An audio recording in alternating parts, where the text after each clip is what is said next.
brother. Baby. The Philadelphia Eagles are Super Bowl champions. Eagles fans everywhere, this is for you. Dallas fans don't know what these are. Gets it, Saquon Barkley, first down. Barkley, Saquon.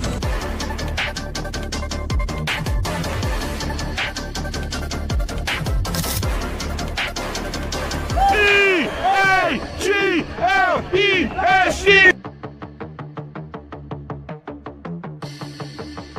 Covers, baby.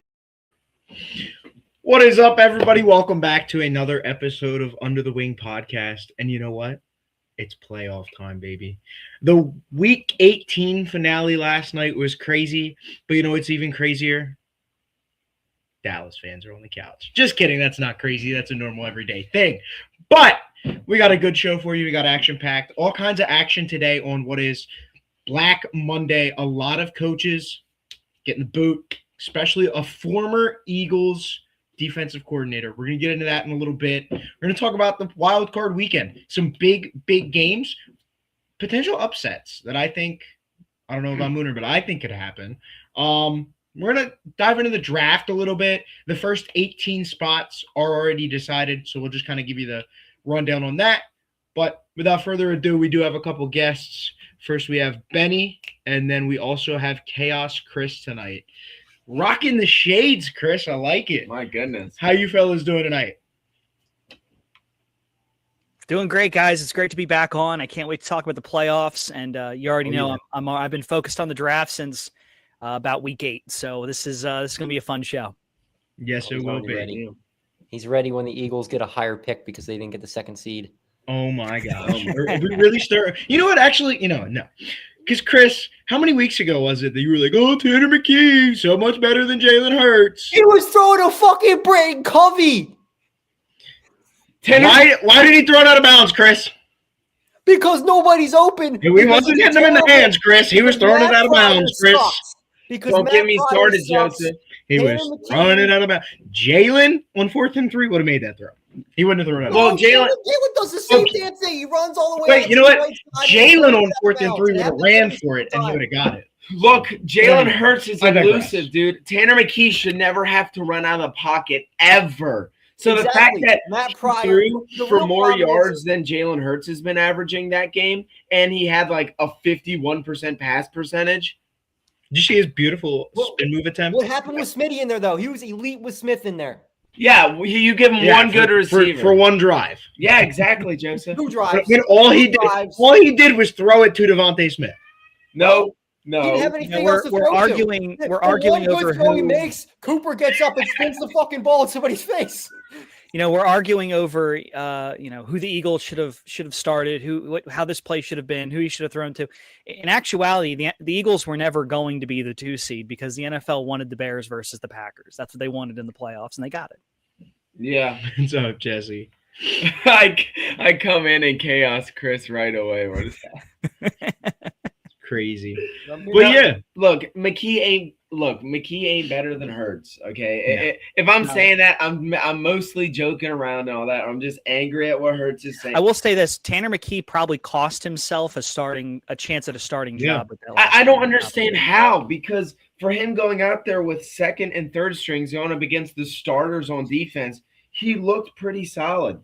Like our receivers were worse than the Bills, dude. We can talk about this if you want. There's going to be a lot of quarterbacks that are out there and are probably available via trade or free agency. When we're talking free agency, immediately off the top, you have to wonder. Daniel Jones had a great half of the season. I know he's come back from an Achilles injury, but is a team going to throw a 2 or 3 year contract at him? Kyler Murray is going to be available likely via trade. Justin Fields will be available. He's got starter experience, and while he doesn't win a lot, he certainly has proven that he is talented, or at least has some talent. Yeah. You go down the list. What happens with Jacoby Brissett in Arizona? They have a pretty high pick. Are they going to go with a quarterback? Geno Smith in Vegas. They cleaned house. Like Mac Jones, a free agent. Mac Jones is a free agent. Tua in Miami. Are they going to bring him back? Would another team offer him a chance? There's a lot of quarterbacks out there. So Tanner McKee was already kind of one of those quarterbacks that maybe he was could have been in the mix to be brought in to compete for the starting spot, I think that's all but washed away now. He always kind of seemed like somebody to me, like, who would get taken by the Giants and thrown with their experimental session. Of course, now we know that they're going to probably be sticking with Jackson Dart until his legs fall off. But like one of those experimental situations, or him being a backup for the Steelers, and if something isn't working out, let's throw him out there and see how he does. And I think if he goes behind a starting offense, he will. I mean, he didn't look that bad. Like, I understand he threw a pick. I might have been was that his first pick ever? Maybe his second. No, he's thrown an interception before. Okay, so he goes out there, he throws an interception. He went, I think, 21 for 40, which isn't good, but I was there. Like, he would hike the ball. Our blocking's been bad this year anyways. When you have our backups in, it was really bad. He was rolling out. And my dad was like, why does he keep rolling out? And it's like, because he has to. He hikes the ball, and there's some 300-pound, 6-foot dude in his face as soon as he gets it. And it's like, he was not comfortable rolling. He's not the fastest guy. I'm surprised he did so well running. And people were like, look at that stupid spin move. It's like, yeah, look at what Tom Brady would have done with that spin move. Of course, that's different because he's 1,000 years old. But or prime-time Peyton Manning. Like, these guys aren't elusive quarterbacks. Tanner McKee isn't an elusive quarterback. He doesn't fit our offensive scheme. He's a pocket passer. What is this offensive scheme at this point, though? Trash. It's not good. It's not good. I'll certainly say this. He has to roll out to the right every single time, and then you see all the routes are 15, 25 yards down the field. When you need 5 yards, it's just like, run a simple something in the flat, something. Like, the 3rd and 3 lost us that game. He didn't even have a chance to even dump anything off. That's why he had to throw everything out of bounds. Like, if there's something there in front of him where, he's got to roll out of the pocket, whatever. The offensive line sucks. But you got somebody in his face where he could just dump it off, and maybe it doesn't get a first down, but it gets close. Exactly. And you can think about doing a safe backup. You just have one man running a flat or a hook or something. Yeah, something. It's not just with McKee. It's with Hurts every single week too. You see the same thing. It's like, I'll say this: the Eagles got bailed out by the fact they're not going to have to play the Rams in the first round. They're going to have to play a 49ers team that's pretty beat up. Their defense isn't what it used to be. Their offense probably will perform good enough for them to get a win. But, I'm going to say this, and I want everyone to understand exactly what I'm saying. I want to see the Eagles win. I want to see the Eagles repeat as Super Bowl champions. However, the best thing to happen long-term for the Eagles is for them to not win on Sunday. Or Saturday. It's not win, it's to lose. And tell him he's wrong, Joey. Look him in his eyes and tell him he's wrong. Tell him he's wrong. Benny, as a self-respecting Birds fan, you're wrong. Okay. It pains me to say that, but any scenario where Kevin Patullo is brought back as an offensive coordinator is the worst scenario for this team. Honestly, I don't think they're going to fire him even if they lose. Listen, guys. We're going to repeat, and then the Giants are going to go, hey, Kevin, how about an interview? Kevin's going to be like, hey, Giants, sure. And then they're going to get married. And then it's going to be wonderful because we're going to bring in like Kevin Stefanski or something. And it's going to be amazing. Kevin Stefanski would be a amazing hire. No, we're going to do, Joey. We're going to walk into a preschool. We're going to point at the first kindergarten teacher we see. Oh, boy. And we're going to bring him up to the big leagues and be like, you're now our offensive coordinator. Because I think that's what happened to Kevin Patullo. Let's hire Phillip Rivers as our offensive coordinator. That would actually be cool. No, they need to do the opposite. They need to go get an old guy who doesn't want to go anywhere. Exactly. Like Vic. Like Stefanski. Pete Carroll. Yeah. No, Pete Carroll would be terrible. Speaking of coordinator. Benny brought up the 49ers, and they were actually the first team I wanted to talk about in our Week 18 recap because I think we just saw the formula to beat the 49ers this weekend. The Seattle defense was suffocating. Their offense was miserable, but they did enough to contain Purdy and CMC, and it should have been a lot worse of a game than it was. It should have been probably 20, 24, to 3. But 13-3 wasn't the greatest of games to watch. But boy, did they handle business. And I'm not like I said last week, Seattle's going to get a lot of false hope from Sam Darnold, and I think that's right there because if they have to play the Rams in 2 weeks, I don't think Sammy's up for the challenge. But San Francisco definitely looks beatable in my opinion. Oh, 100%. I don't know how you guys feel about it, but that just gave me a lot of confidence. Even before I knew if we were playing them or not. Yeah. I know I had said in one of my group chats, I said, you know what? If we get San Francisco, our defense is as good, if not better than Seattle's. We can do the same exact thing. All right, let's not get too far ahead of ourselves. We can go over more of that in the wild card preview, of course, which we have coming. Yeah, and then because that's gonna be a huge topic. For another game that was on Saturday. The Buccaneers beat the Panthers 16-14, but then the very next day, as we told you last week, it was very, very hectic in the NFC South, where the Falcons beat the Saints, and they have a 3-way tie for first place, and the head-to-head record goes to the Panthers, who sneak in as the NFC South winner and the 4 seed hosting the LA Rams. Yeah, we'll get into that one too. The NFC South is the most unserious division in NFL history. How about this? So here's a fun fact for you. The Falcons were eliminated from the playoffs over a month ago. I believe it was about a month ago. On December 1st, the Falcons were officially eliminated from playoff contention. They finished the season tied for first and fired their head coach. That's awesome. Like, think about that. Yeah. That division is so many. I saw someone post this meme. It was the Buccaneers and the Panthers, and then it was that cockfighting meme from Family Guy where it's like the Buccaneers and Panthers, and then you have like the Saints and the Falcons as like the two teams fighting it out, and then obviously that's how the division was decided by a game that didn't mean anything. Speaking of which, the Panthers-Buccaneers game was the most rigged game in NFL history. Oh yeah, it was horrible. That was pitiful. The NFL did that so that way you had to watch the Falcons and Saints game. That was ridiculous, dude. I mean, it was so egregious. Like what they called the offensive pass interference on McMillan, which was hilarious because previously before that they like honored one of line. I think it was either a line judge or an official or something like that. They honored him as being like, oh, he's the oldest tenured official. This is his last game he's going to call. And then that official had to explain to Ted McMillan why he called him for an offensive pass interference. It's like, what is this? Like this, what is this? What is happening right now? And then you get on the other side, Otten trips over his feet and they call it defensive pass interference on. I don't know. It's been tripped over his feet and all because he didn't turn around. And even with the Eagles game, I think we had like 123 penalty yards, 9 flags through. That's because Keely Ringo sucks. A lot of Keely Ringo. Also, the catch at the 5-yard line from Darius Cooper, where he spins the ball, but because it was in the direction of a player, that's unsportsmanlike conduct. It's they missed the part where the Redskins player, the Redskins player knocked the ball out after the play was over. Yeah. Like that's a penalty. That's delay a game. If you're going to call it, you got to call it both ways and don't just call it one way. But that's the way the NFL's been all year. They pick and choose games all year. It's ridiculous. Week 18 has officially become the AEW, the WWE, the NXT, the TNA Impact, whatever you want to call it, the wrestling promotion week, where it's just like, oh, the NFL can use this week to get the outcomes they want to set up the playoff bracket. That's what they did. I mean, they Packers versus Eagles for the 50th time.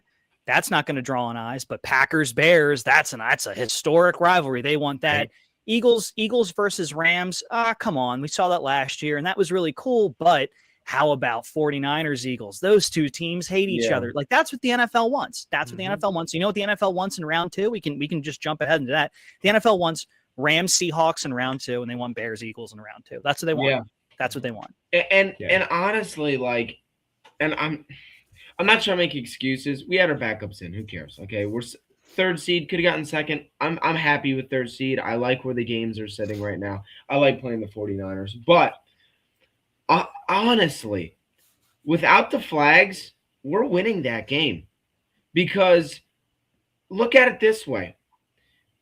We had 123 penalty yards, which was almost as much as I can't ever remember is Josh Johnson, almost as many passing yards he had. He had 131 passing yards. all he would have to do is air it down the field 55 yards, and there'd be a defensive pass interference. There was probably 3 big plays that were terrible throws that turned into defensive pass interference that put them in the red zone or in opposite territory, and it just screwed everything up. Yeah, but that's part of the problem with the Eagles all year, though. They've been doing stupid things with the penalties all year. Yeah. Whether it's offensive, defensive, the shooting themselves in the foot with penalties and turnovers are the reasons that the Eagles won't win the Super Bowl. If they do those 2 things, they won't win the Super Bowl. If they stay away from those 2 things, they can win one. Yeah. To me, this offense has to smooth out its play calling. The route running, the route trees, they're not sophisticated. You know what? Unfortunately, that's not going to change overnight. So this is the offense you've been seeing. It's pretty much the offense you're going to get. It's a bottom 20 offense. A 23rd ranked offense, whatever it is in the NFL. It's not efficient. It's not fun to watch. It's not sexy. They're not going to put up a bunch of points. It's boring. It's boring. I would crave a boring offense. This offense is worse than boring. It's repulsive. It is an insult to offenses. Yeah, I still think it's good enough. Yeah, because that defense. How much of it is also getting carried by the talent? Like if you throw Kevin Patullo, if he's calling the plays for almost any other team, what would they look like? I think a lot of it is our offense looks bad, but the only reason it's functioning at all is because we have experienced and super talented guys up there. That's the only reason why we're even kind of competing at offense. Yeah. The only game yesterday that was not like, let's say, interesting, Roger Goodell's hand in it, I believe, was last night's season finale. Oh gosh, what a game! What a game! It's like every game of the week. Yeah, every week. It's like one of the games was the game of the week. And this one, it took a long while to get going. But once the fourth quarter hit, it became a track meet. And I don't know like what it was. Like, I know at least from a Ravens standpoint, losing Kyle Hamilton hurt them so badly. Yeah. But at the same time, it's like, how many times is Lamar Jackson going to find Zay Flowers wide open down the field and your defense just can't make a stop? Yeah. Like, and then, and it was a rookie kicker. You know, I do feel bad for him. And he was doing great all season. Yeah. I think he got set up by the announcers too, because Mike Tirico was like, probably like a minute to go. It was like, yeah, anything outside of like 50 yards he hasn't made, but anything inside of like 50 he's made, and he's been great. And it was like, oh, there it is. Brutal. You know it's coming. And absolutely brutal. I told you guys beforehand, but I said before the game started, like, this is where kickers screw up, especially considering that he's a young guy and his mind is fresh. And I swear, right after I said that, he missed the kick. And I was rooting for the Ravens. I was hate watching the Steelers. I had too many Steelers fans, friends, guys at work that were smack talking the Birds.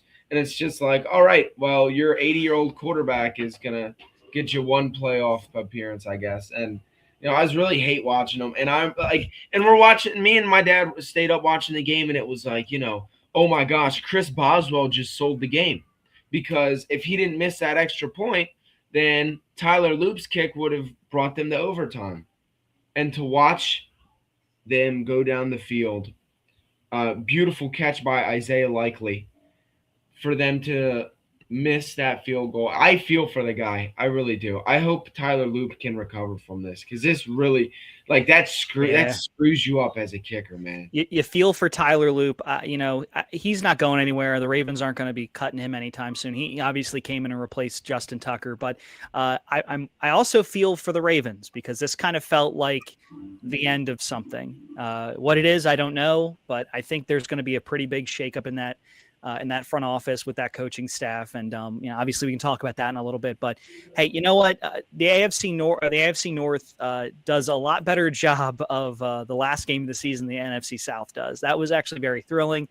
You kind of feel confident about, the Steelers going into the playoffs. You feel like this is a team that could do something. I don't know what necessarily they're going to do. We can talk about that when we go into the playoff preview, but Rodgers looked like really good, like for what is he, 42, 43 years old? He Yeah. looked outstanding. Mm-hmm. So he's probably going to be back another year. And if he's back another year, the Steelers probably aren't going anywhere, at least in terms of competing for that division. Yeah.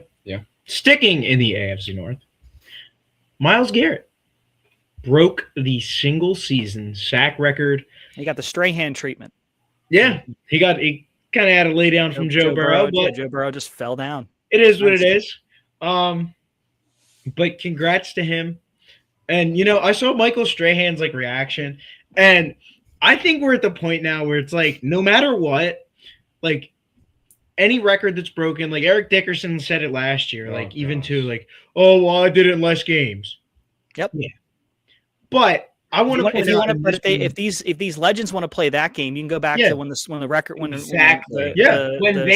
the records. When they broke the records, it was in addition to what it was before. Or before that, when the NFL in the 20s, where the NFL played 8 games, and it was against the Bears might play the Packers once, and then they were playing a bunch of lumberjacks and bottle carriers and whatnot, and maybe a local military outfit, and that was it. Yeah, I don't want to chase rabbit trails here, but I gotta say this, and I mean specifically for Eric Dickerson, he had 300 something, or early 300, late 290 carries when Saquon was sitting at 239, 240 or something like that. And it's dog, he would have broken your record. Let's say we gave him 20 carries against the Giants, which I think would have been, we wouldn't have done that much. No. He wasn't 20 carries away from, I think, breaking the record. I think it was less than that. 100 yards, yeah. Exactly. I was let's just say we gave him 20 carries. You still had, 50, 60 more carries than him? So I could care less about, I did it in less games. It's but you did it in a lot more carries. Yeah, well, that plays that just always bothered me to Myles Garrett, because he did it in 5. It was either high 400s, low 500s, as of a snap count, versus Strahan did it in the high 600, low 700 snaps. Oh wow, I didn't know that. In more games but less snaps, he broke the record. Yeah, so that's pretty impressive. Wow, from one of probably the best defensive player in the NFL. On a team where he had to do that. For the Browns to do anything. That's the most impressive part to me is he was on a bad team. So bad. Exactly. Yeah, he wasn't surrounded by too many threats on the defensive line. He's somebody who's getting double coverage on, and that's scary. That shows you how scary Myles Garrett really is. Go trade for him. Give 3 for a first round pick. There's another edge rusher I think the Eagles should make a move for. We can talk about that in the upcoming segments, though. All right. But like I said, a team in the Browns that was so bad, you know what they did? Fired their head coach. Yep. So I didn't make a lower third for this one because I kind of added this one late. But there was a few big names fired today. So yesterday, just kind of a quick recap, Raheem Morris, and then I think Raheem Morris was the only one fired yesterday. But fired from the Falcons, pretty crappy year. Benny alluded to earlier, they were eliminated by December 1st. So it's kind of writing on the wall for him. He kind of probably already knew. I wouldn't be surprised if he gets another chance somewhere else, or if I think what is it? He's had previous head coaching experience. He was the head coach of the Buccaneers for a hot minute. I think he's a defensive coordinator. I think enough of the Raheem Morris experience. He's a defensive coordinator. It's fine. It's good. I think he's a fine defensive coordinator. I just don't think he's cut out for head coach. Yeah. Well, another defensive coordinator that got fired. Well, coach. But former defensive coordinator that might want to go back to defensive coordinating, Jonathan Gannon. How about it, buddy? Woof. I don't even get that. You feel it in your gut? 15-36 over 3 years. I don't even understand. Who took the bus? I don't even understand that situation. I don't even get it. I mean, why? I mean, the Cardinals lost the draft pick because they jumped the gun and offered him a job before this Eagles season was over. And it's look, if you were doing that for Bill Belichick, because at that time I was is he gonna leave the Patriots? That makes sense. That's worth losing the draft pick over Jonathan Gannon. He could have gone halfway through the offseason and been fine. I think the Eagles got screwed in that situation too. Todd, you never cease to annoy me with your I hope the Niners win, or I hope whoever's playing the Eagles wins. He's just hate watching. You're just hate watching the Birds, Todd. You're just hate watching. It'll be a close game. It won't be a blowout. Neither. I don't think the Eagles' offense is good enough to blow them out, and I don't think good enough. I don't think the Eagles' defense is bad enough to let them get blown out. Coaching, but yeah. Speaking of more coaching, we already alluded. Pete Carroll. Wow, that was a surprise to me. I thought he would get one more year, but that was, of all the 1 year coaches this year, he was probably the one that deserved to get fired more than Aaron Glenn. He was absolutely horrible. I feel like the Raiders got really overhyped to begin the year, and a lot of it was Ashton Genty, and then Geno Smith, didn't write back, dude, you're trash. Yeah, so, and Genty looks pretty. Genty looks good, but when he almost looks like a dog water. Yeah, he almost. It's almost like before we had Saquon, we made almost every running back look good. This one's a question. We'll give this one to Benny because Benny kind of was alluding to this earlier. Do you think Baltimore is going to let John Harbaugh go? I do. I think. Oh wow. If you recall, the Eagles were in a similar situation. They were, coming off, I think, what was it? They won the Super Bowl. They'd gotten back. They'd made the playoffs 2 times after that. And then there was that year where, it was COVID. Wentz had some issues, and they finished, 4-11-1 or something like that. Yeah. I think that might have been their exact record. And then he didn't get fired immediately. They took about a week. They had a team meeting with him and Howie and Jeffrey Lurie, and that's when they decided to go in a different direction with Doug. I think Baltimore is going to do some soul searching. I mean, you lost a very emotional game against a division opponent, a standalone Sunday Night Football game to go to the playoffs. You lost that. Your kicker missed it wide right. I think, if they were to fire him now, it would come off as a kind of a knee-jerk situation. You take a couple of days, maybe even take a week, and you just kind of, reassess everything. Coaches aren't going to start to be hired until you probably get 2 or 3 weeks out.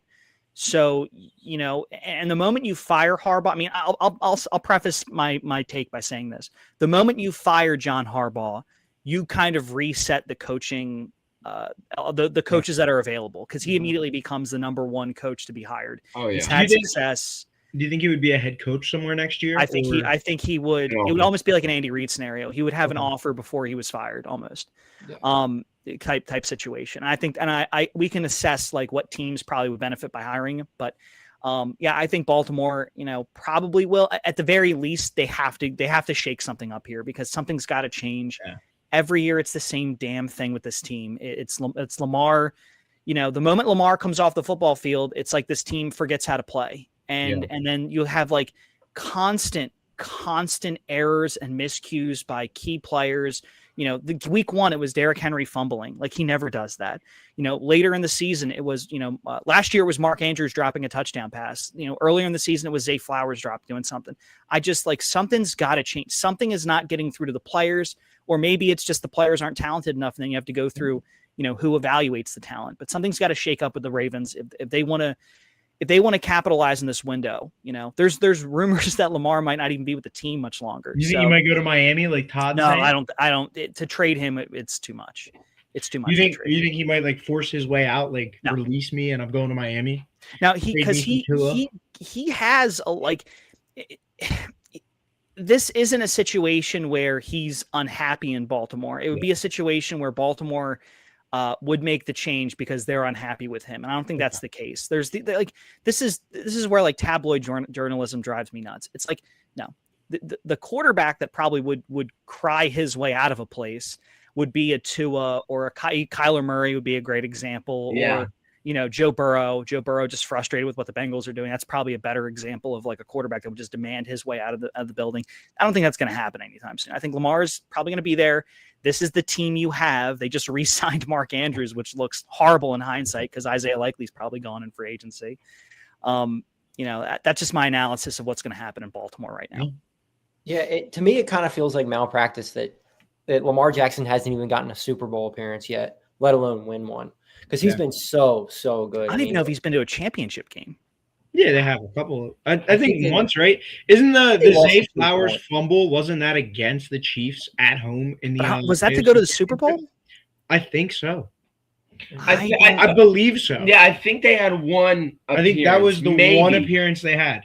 Because the other years, it was like 2019, they were the 1 seed, looked unstoppable. The Titans came in and beat them. And then every other year, it's been like they've gone to Buffalo and just they've crumbled, or it's been like random stuff. Okay, so you're right. 2023, he lost his conference championship game. That was the last time that was the last time he's been to a conference championship game. That was 2 years ago.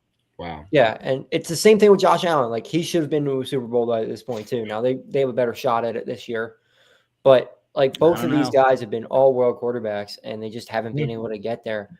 Mahomes has been incredible, obviously, but you think one of these two would be able to get there? In the dance this year, it's Josh Allen's year. It is Josh Allen's year. Yeah, at least it should be. Yeah, he's got no excuse this year.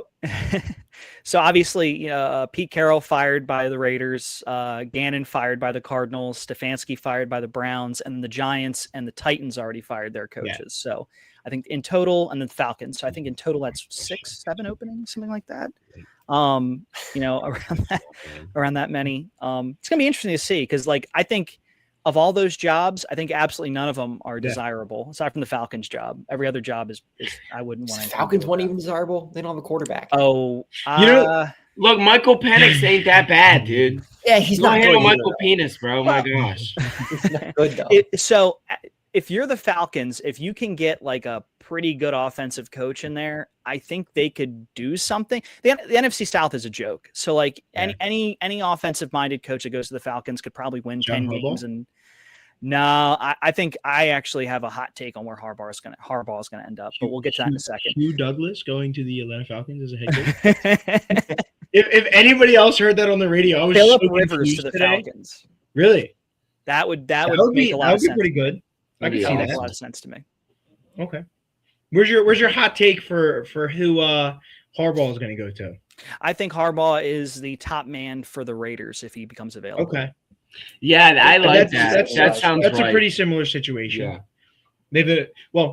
Actually, we'll get right into it. So the top 18 draft picks came out, and the team with the number 1 pick, the Oakland Raiders. So I'm assuming it's maybe the Giants for Harbaugh, but I'm assuming that it's going to be Fernando Mendoza. I'm assuming. Yep. They'll take him. They'll pair him with Ashton Genty. I was about to say Ashton Genty's going to get himself a buddy now. So that really would be a good fit, I think, for Harbaugh. I like that take. But just really quickly, so we can kind of get over to the wild card games. As it sits now, it'd be Raiders, Jets, Cardinals, Titans, Giants in the top 5. That's pretty normal. Shout out to the Giants and Commanders completely choking their draft position. Right? The Browns all the way at 6 this year. It's crazy. Yep. But what I wanted to highlight, the Rams pick 13th. So even if the Rams go on a crazy run, they have a first round from Atlanta, and they pick 13th. Oh, top 15 pick. Yeah. Beautiful. That trade last year to move up and get James Pierce was so bizarre to me, or defensive end was so bizarre to me.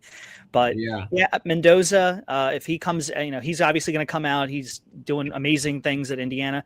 I think he's probably the best quarterback prospect. Now I say that in the sense of like he's obviously the best college player, won the Heisman.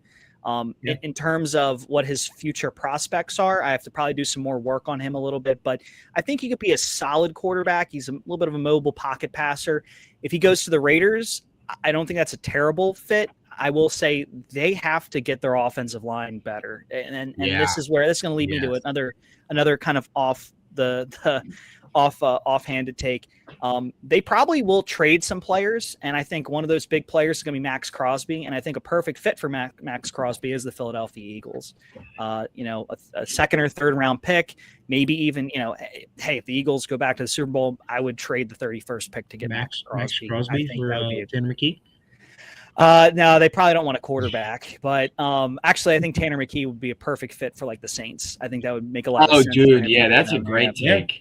Be the backup to Tyler Shuck. See what they can do next year. You know, Chev That's Shuck. a great Shuck it up. I like that. If neither one of those works, you know, you tank, you fight, you cut both, you go after Arch Manning. Yeah. So I think that can make a lot of sense for the Saints. But for the Raiders, you know, hire Harbaugh, draft Mendoza. You have Ashton Genty, you have Brock Bowers. Invest in free agency in your offensive line, and then, you know, kind of establish yourself as kind of one of those tough offenses, and, you know, just hope your defense can rally enough to win you a few games. Yeah.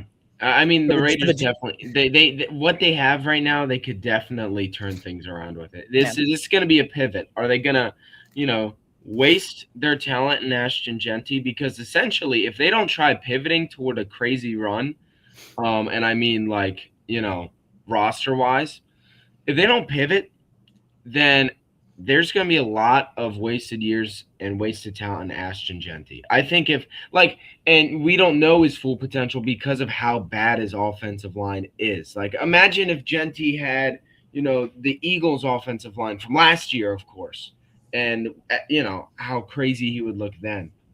Yeah, so, I think he's a special back. I wasn't as hyped on him as saying like, oh, he's going to be this generational runner. I think he's a really good running back. He could end up being one of the top 5 running backs in the league. Yeah. I thought it was a little weird to take him when you have a lot of holes on your roster. The Raiders they did. Yeah. But it sets them perfectly up to go and take a quarterback like a Fernando Mendoza, because now you bring him in. Listen, if Mendoza ended up with the Jets, I think his career would be cooked in a few years.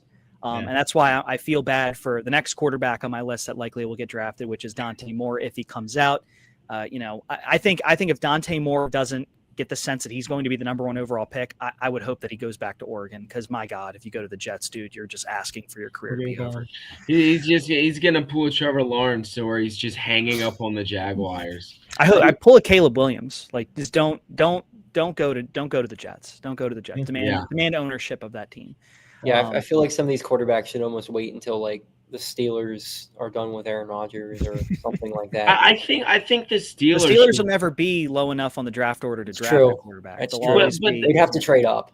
But I think the Steelers should like already be in the hunt for a quarterback now, or try to look for some hidden talent somewhere. That never seems to work out that much anymore. Yeah, I know, but you know, like Aaron Rodgers, you see him go first game of the Jets, and everyone's like his career's over.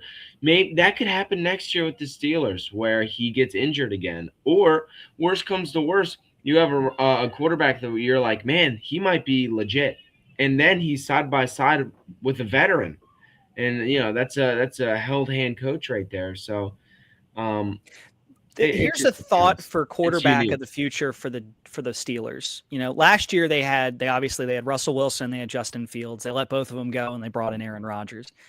Fields likely will be either a trade candidate or he'll get cut by the Jets. He's not coming back. What if they reunited with Fields as a backup, and you have Rodgers, Fields, and then, you know, either Will Howard or Rudolph, whoever else is on the roster. And you just kind of see what happens there. You kind of a year of Fields sitting behind Rodgers, learning, and then when Rodgers is done, you have Fields there to kind of, because I think Fields is talented. If he's on a team that has talent around him, I think he can be a good quarterback. I think he can win 8 games. Yeah. I feel like we've seen so many what ifs with Fields at this point, though. It's like it's been 3 different times now. Well, I don't get it, because he puts up numbers though. Puts up numbers, but then I remember sitting down and watching like the first half of almost every Jets game, and I'm like, wow, he looks pretty solid. And I remember like near the end of the year, I looked at their record. And I said, when did this happen? Like, I don't think I really sat through an entire Jets game, of course, because you know I'm not, you know, boring myself. But every time I would tune in, Justin Fields seemed to do solid. Something. Yeah. And then you'd see highlights of him on the Bears. You'd see, and it's like, what is he only good like 1 out of every 3 plays? Like, I don't understand what's up with Justin Fields, because I think he could be amazing, but at the same time, he's not. So I don't get it. The Jets at 2. Again, I think quarterback is what they're going to do. Dante Moore is probably where they're going to go. I would also hope they're probably going to look in free agency. Whatever they decide to do, it's going to ruin someone's career. So that number 2 is, you know, good luck, buddy. The Cardinals at 3 are a team I want to think on for a second, because Kyler's not coming back. Kyler's done. They're not. They're so done with that dude. It's not even funny. Jacoby Brissett looks good, but it's almost like, oh wow, Jacoby Brissett sets the completion record as the Cardinals lose 44-22. Like it's every week. It's like, Jacoby Brissett does something that's like, wow, he did that, but the Cardinals lost by 4 scores. So to me, I think Arizona probably should bring back Jacoby Brissett. With that third pick, I'd love to see them invest in the trenches, whether that's on defense or offensive line, and just, bring in a head coach that's like just a normal dude, not a freak like Gannon. Like, oh my Lord. Like, see, that would be a cool place for Stefanski. Yeah. Please. You have a fire in your gut? Should you take the bus over here? Right. But moving on for the sake of time, it's wild card weekend, and we've got some big games to break down. Let's kick it off here. These are the matchups. Saturday's games. First, you got Rams, Panthers at 4:30. Got Packers, Bears at 8 o'clock. Those are the Saturday games. Both kind of, the Rams game, probably a blowout. Packers, who knows. But Buffalo Bills, Jacksonville Jaguars, 1 p.m. on Sunday. Going to be a good one. Eagles, 49ers, going to be a good one. Chargers, Patriots, 8 o'clock Sunday Night Football. And then Texans, Steelers on Monday night. How are we feeling about these ones, ladies and gentlemen? I like this wild card weekend. I do. It's got a little bit of everything for everybody. I'll let Chris get in his couple of seconds, but I'm ready to give some predictions here. I think this is going to be a fun weekend. What you got for us, Chris? Yeah, I only think there's maybe one bad game. That's that Panthers game. I think the Panthers are just going to get blown out. But the rest of them, I don't think the Steelers game is going to be all that good, but the Texans offense hasn't looked overly good at times either. So that could be a close game just because of the defenses. But I don't see the Panthers putting up a fight at all against the Rams. Yeah. What about a certain? Do we want to talk about that right now, or we'll get to that one in a little bit because I got a feeling Chris is going to tell us they're going to lose or something. But Benny, give us some of your predictions. How you're feeling about some of these games? Sure, I agree with Chris in the sense that the Rams are the favorite to win against the Panthers, and they're probably going to, if not. They're like 10.5-point favorites, aren't they? Yeah, I want Vegas to pump their brakes because the Panthers they're not a horrible team. The Panthers beat them at home this year. So let's remember that.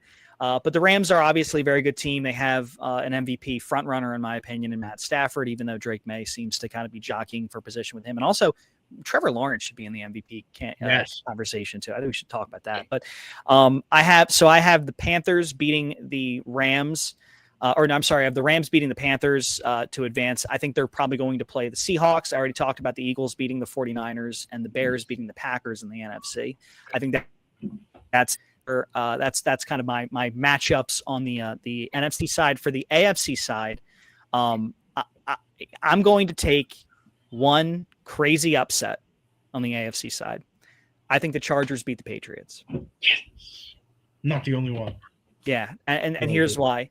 The Patriots have less wins against teams above 500 than the Giants do. They have the exact same record as the Giants do against teams that are 500 or better. Wow. They both have 2 wins.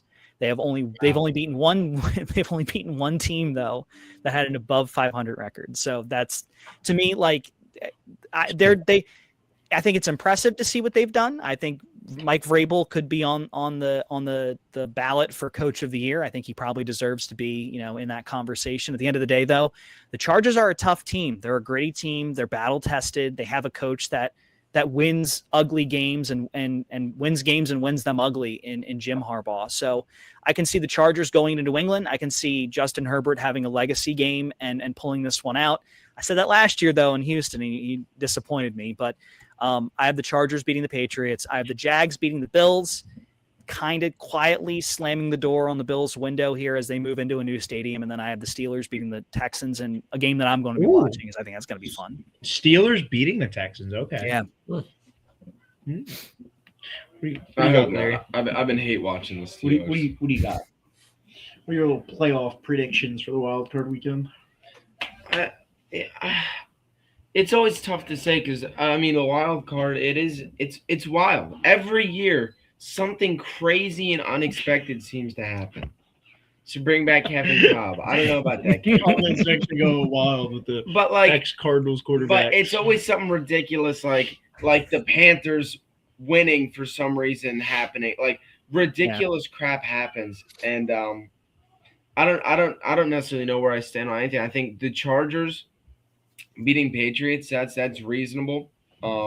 Patriots have been on a roll. I think the Bears, of course, are going to win. I think the Rams are going to win. I think the Eagles are going to win. I think that's pretty set on the NFC side.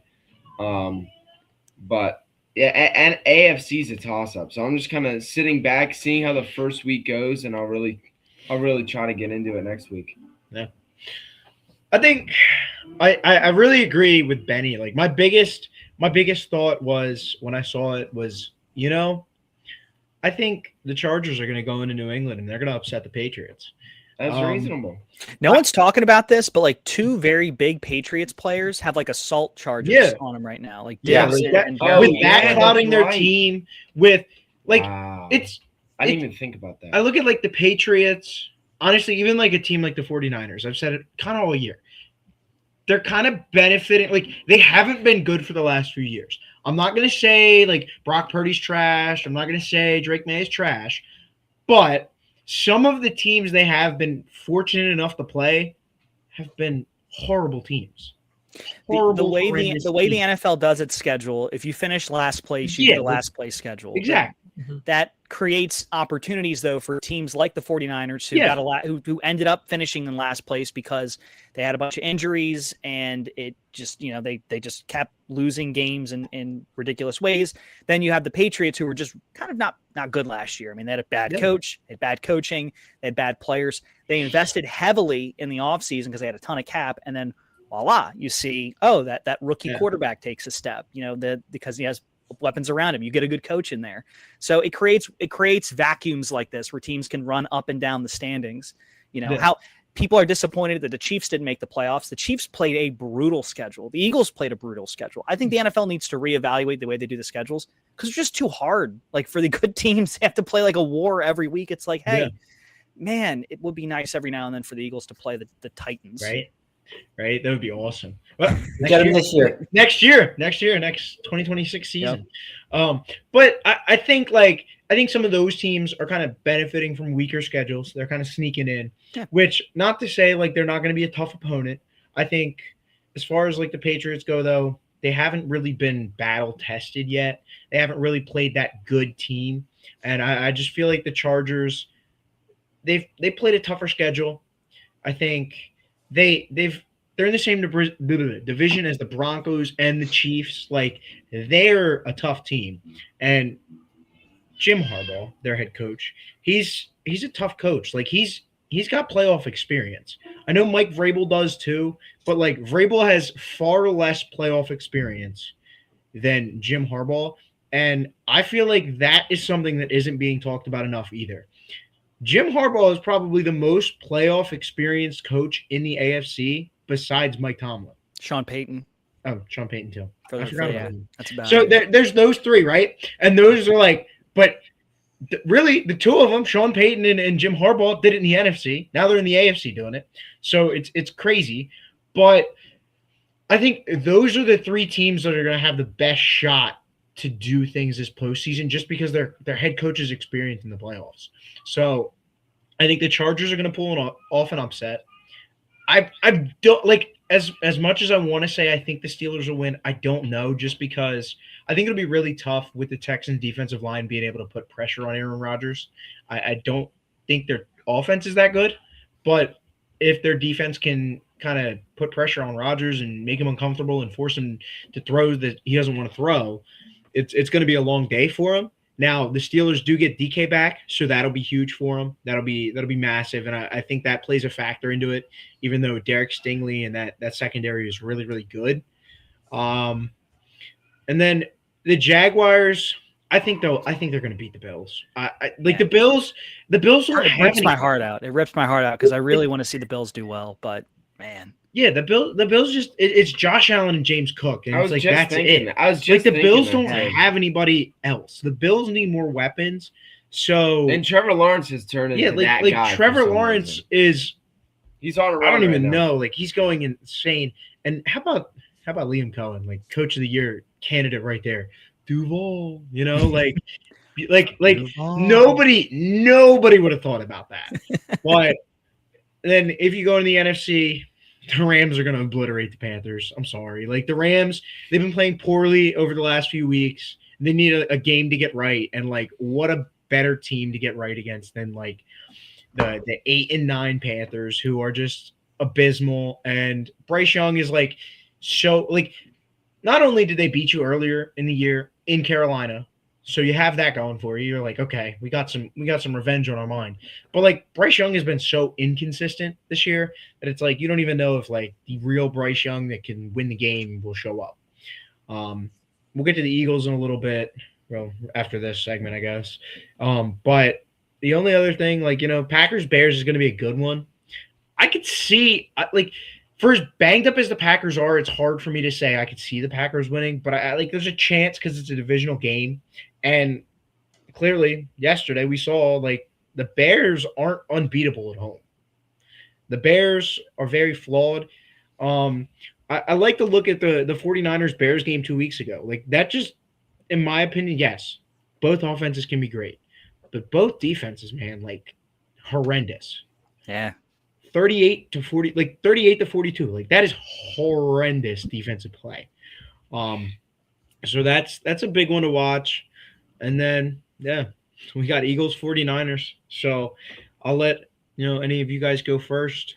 Chaos, Chris. Chris, wants to. Oh, yeah, Chris, I please tell us how Mr. Irrelevant is going to, you know, drop it. If we want to talk about Mr. Irrelevant, at this point, why were we even calling him Mr. Irrelevant? He's been in the fucking league for forever and like proved that he's a good enough quarterback. But I think the Eagles are going to win. It's going to be a very low scoring game. They're going to pull one out. It's going to be like 17-13 or some low scoring game like that. They need to not get too many penalties, not turn over the football. If they do those two things, they're going to win. Even if their offense isn't great, they don't turn over the ball and limit the penalties, they'll win. Yeah. Well, that's pretty tame for a guy with the nickname K. Yeah, I was expecting foaming at the mouth. I was expecting. They just won a Super Bowl. I mean, I can't really do too much right now. Now, if they lose on Sunday, then you're going to see the chaos come out, and I want everybody fired. Oh yeah. What you got for us, Benny? What do you see happening Sunday at 4:30? Yeah, I see the Eagles as the favorite to beat the 49ers. I think it's going to be a good game. But this Eagles defense is just too good. The last time the 49ers were in Philly for a playoff game, that was the game where Brock Purdy's elbow exploded. Now, he came back the following year and absolutely stomped us out on primetime, which wasn't good. But I just, you know, the 49ers are a team. They're still very good. I think they're still a very solid team, but they're the other team that if you couldn't play the Packers, I would have preferred to play the 49ers at home. And, you know, I think that gives the Eagles a pretty good chance to win. Their defense just has to do what they do. Their offense just has to be good enough. And I think if they can get to 20 points, I can see the Eagles winning a game 21-13 or 21-10, something like that. Yeah. Well, but it's not going to inspire a lot of confidence as they go the next round to play the Bears. If because then you have to go to Chicago to play the Bears, and go to Chicago and then come back for the NFC Championship game. No, I don't think that's going to happen. Because if you beat the Bears, I think you're probably going to face the Seahawks, and Seattle's defense is, in my opinion, one of the only defenses that I think ranks above the Eagles. The Broncos are really good too, but no, I just the way I see the playoffs shaking out is, you know, the Eagles are going to have to win a road game, and how many road games are they going to win? You know, maybe one. I don't know. The confidence is not very high with the way this offense. The confidence is with the defense, and the defense can keep. I don't think we're going to get blown out in the playoffs, but you know, lose a game 6 points or by a touchdown. I can see that happen, and that would absolutely frustrate me because you know how good this team can be. And they'll be winning and give it up at the end. Yeah. You got any thoughts for this Sunday? Honestly, we should win this. I think it's pretty clear. They're too beat up. I don't know. I think is Brandon Ayuk back or no? I think he might. Brandon Ayuk is driving 100 miles per hour by Levi Stadium, so I don't think he's going to be in there. He's not. Soon. No, I mean, he's been out all season. I mean, Bosa's been out. Even if they have some surprise return, in the injury reserve. Nick Bosa's out, and he's still third in sacks on the team. He hasn't played since week 3. Eagles legend Bryce Huff shooting up against us. Don't they have Javon Hargrave, or did he go to he's not with the team Raiders or something ridiculous? Yeah. He played for them like last year, but they have too many key players out. I'm surprised, and Purdy. Fred I don't Warner, know how shaken up he is. Yeah, Fred Warner, that's crazy. If we lose this, it'll be embarrassing. We have no excuse. Yeah. We will have. I mean, I'm not gonna lie, it could happen. I think the 49ers have a really good running back and a quarterback that is still pretty talented. That's what I'm saying. That's what scares me is the fact that it can happen reasonably, and if it does, we have no excuse. I mean, Christian McCaffrey. Other than him, you have Kittle. I think the way to describe it is this is a game the Eagles shouldn't lose. Yes, that's a better way to word it. But, it's gonna I think it's gonna be a close match. It's gonna be closer than it should be. I think it's gonna be one of those wins where the Eagles win and we're gonna be sitting on here like, what are we doing? We look terrible. Yeah. And I think the Eagles win, and I've never been more miserable in my life. Exactly. It's gonna be a miserable win. And it's not going to be like the last time we played them. As much I hope to be wrong. I swear, I hope I'm wrong. But, that's where I stand with that game. Oh, you guys are inspiring confidence. No, I just find it hard to believe that in a home playoff game that the Eagles aren't going to come out and just be able to defensively dominate. They're at home. They got the crowd behind them. I think George Kittle. I didn't see the clip, but I think, and I saw at least it was a caption George Kittle referencing not wanting to come to Philadelphia to play in the playoffs. And I get the last time the Niners came here, it was a blowout. 49ers won, but they had a lot more players. They had a lot. Our defense was nowhere near as good as it was this year or even last year in 2023. Mm-hmm. So I just don't see the 49ers offense coming in and just lighting us up. I don't. Exactly.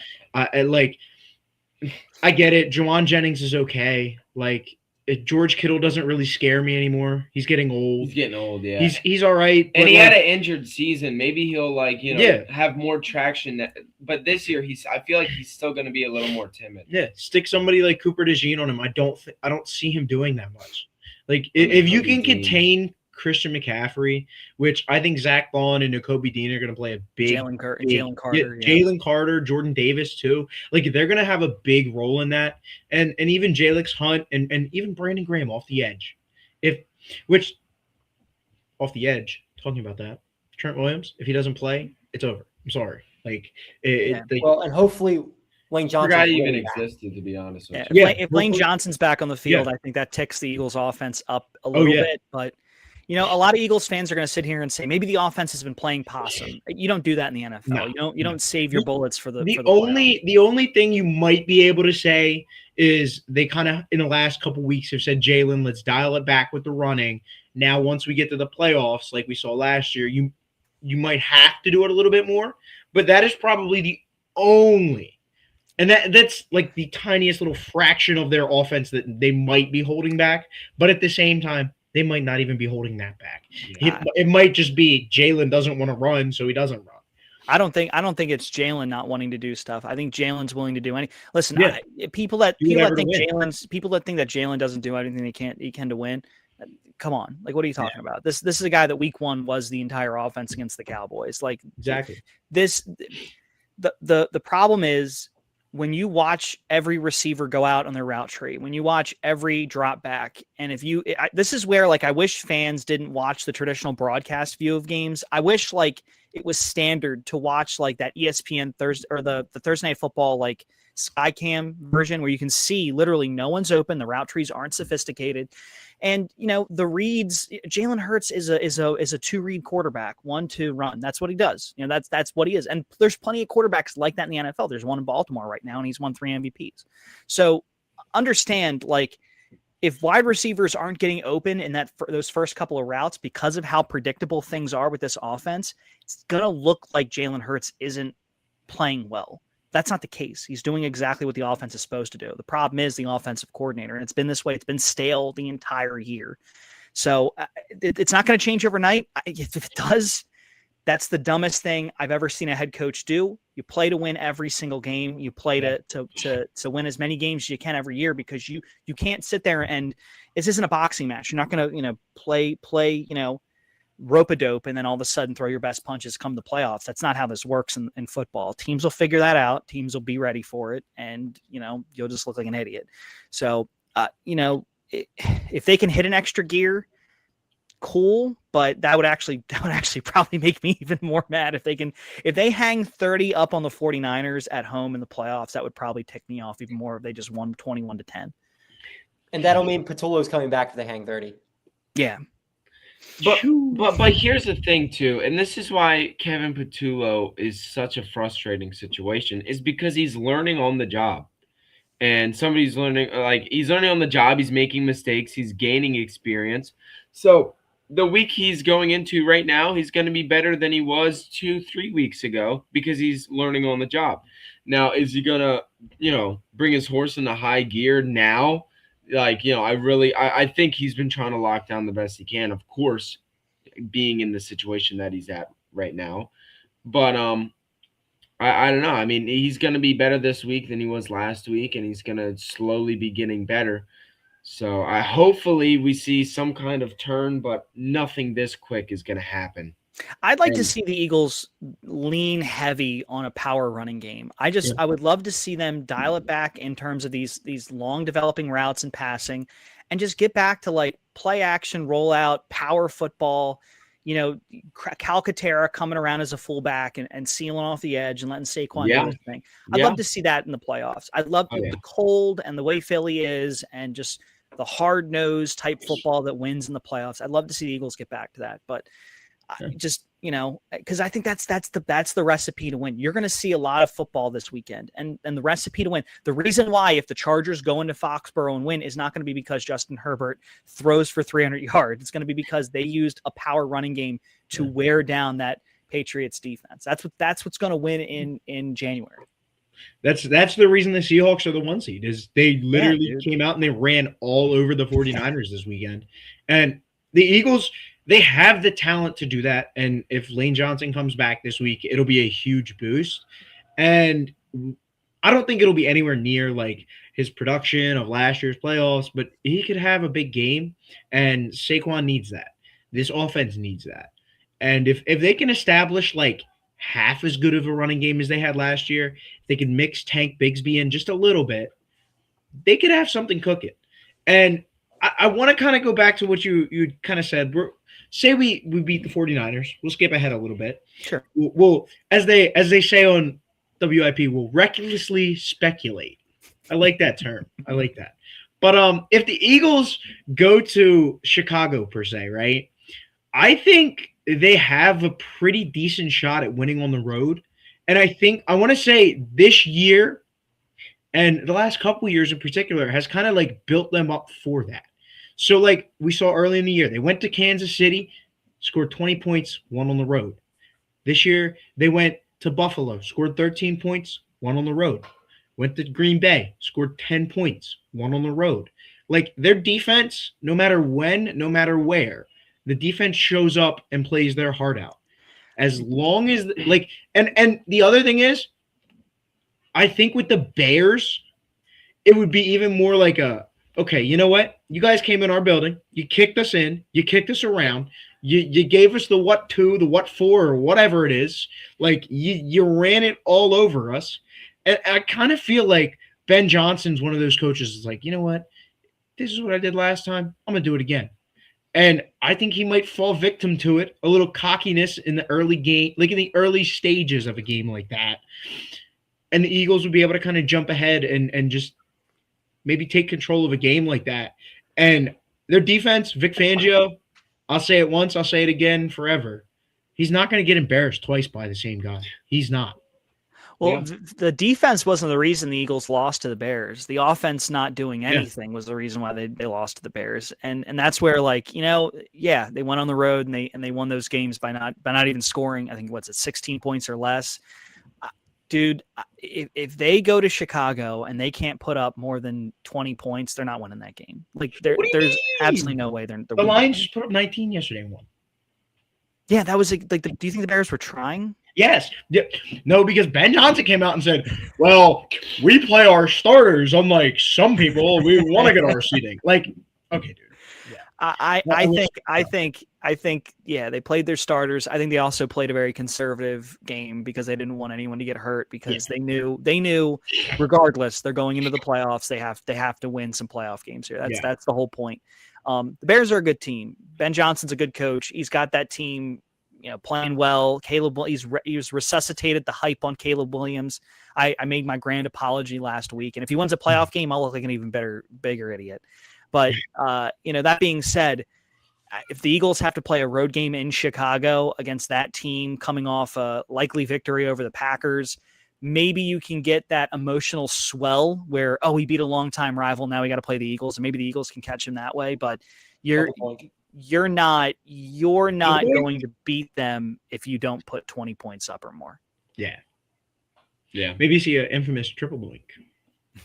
Triple doink. Watch it go in too. Triple doink. Triple doink in for the win. Oh my gosh.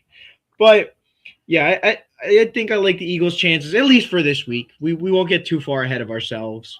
But other than that, that's pretty much all we got for you guys tonight. I want to thank Benny. I want to thank Chris for joining us. But other than that, go Birds. We'll see you next week, hopefully, after Eagles playoff win. And we'll be talking about the divisional round next week. Go Birds. Everybody have a great week. Whew. This is for you. Alice fans don't know what these are. Gets it, Saquon Barkley. First down. Barkley. Saquon.